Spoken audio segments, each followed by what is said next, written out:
चलता हुआ मिल जाएगा, उस दिए से पूछना मेरा पता मिल जाएगा।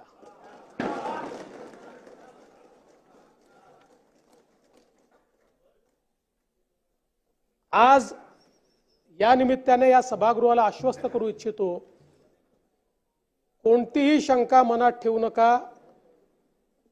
जी जी आश्वासनं आम्ही दिलेली आहेत, ज्या ज्या योजना आम्ही सुरू केलेल्या आहेत, एकही योजना आम्ही बंद होऊ देणार नाही। ज्या लाडक्या बहिणींनी महायुतीवर प्रेम दाखवलं, हे अधिवेशन संपल्याबरोबर डिसेंबर महिन्याचा हप्ता त्यांच्या खात्यामध्ये आम्ही टाकतो। आणि काहीच बदल नाहीये। नाना, मी या ठिकाणी स्पष्ट करू इच्छितो, कुठलेही नवीन निकष नाहीत। आता तर सगळ्यांनाच टाकतो, पण ॲपरंटली असं लक्षात येत आहे की काहींनी 4-4 खाती उघडलेली आहेत। जसं समाजामध्ये चांगल्या प्रवृत्ती असतात, त्याच्या काही वाईट प्रवृत्ती असतात।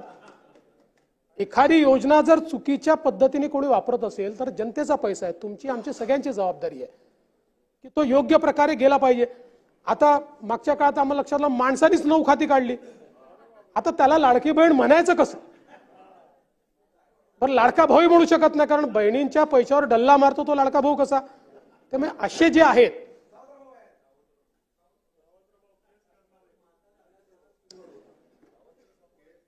त्यामुळे शेतकऱ्यांच्या संदर्भात आम्ही दिलेली आश्वासनं असतील, युवांच्या संदर्भात दिलेली आश्वासनं असतील, ज्येष्ठांच्या संदर्भात दिलेली आश्वासनं असतील, समाजातल्या वंचितांच्या संदर्भात दिलेली आश्वासनं असतील, ही सर्व आश्वासनं या ठिकाणी आम्ही पूर्ण करणारच आहोत। आमचे मित्र भास्करराव या ठिकाणी नाही,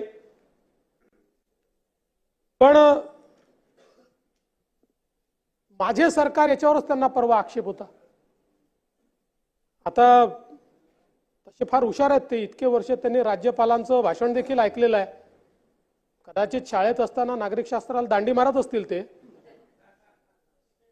पण शासन जे चालतं हे मुख्यमंत्र्याच्या नावाने चालत नाही, शासन राज्यपालाच्या नावाने चालतं, आणि म्हणून ते माझं सरकार असतं। म्हणून राज्यपालांनी माझं सरकार म्हटलेलं आहे। तथापि माझे मित्र भास्करराव नसल्यामुळे मी त्याच्यावर जास्त या ठिकाणी बोलणार नाही। खरं म्हणजे हे जे